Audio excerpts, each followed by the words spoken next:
ప్రేమ వ్యక్తీకరణ అంటే నాకు ప్రేమ ఉందండి, నాకు నా భార్య అంటే పీకల దాకా కాదు జుట్టు దాకా ప్రేమ ఉంది. ఒక్కరోజు కూడా నా ప్రేమను ఎక్స్ప్రెస్ చేయను, నేను ఎక్స్ప్రెస్ చేయను.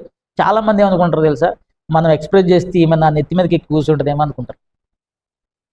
కానీ ఎదుటి వాళ్ళు ఏం చేస్తుంటారు తెలుసా, మంచి కూర బాగుంది, ఏం ఎక్స్పెక్ట్ చేయరా, కూర మంచిగా లేదు, కష్టపడి పొద్దున్న లేచి నీకోసం వండారు, తింటున్నావు, తినేటప్పుడు బాగున్నా బాగోకపోయినా అమ్మ మంచి బ్రహ్మాండంగా వండావు, ఒక చిన్న అప్రిషియేషన్, అంటే ఎక్స్ప్రెషన్ ఇవ్వటం, ఎక్స్ప్రెస్ చేయటం.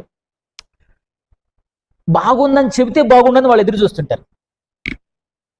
నీ ఈ కూర బాగుందని చెప్తే బాగుండని చూస్తుంటారు అనమాట. నువ్వు చెప్తలేవు, ఎన్ని రోజులు చూస్తారు, ఎంత మంచిగా ఉన్నా అంతే వేసేస్తారు అనమాట. ఒక్కసారి బాగుందని చెప్పి చూడు, నాట్ ఓన్లీ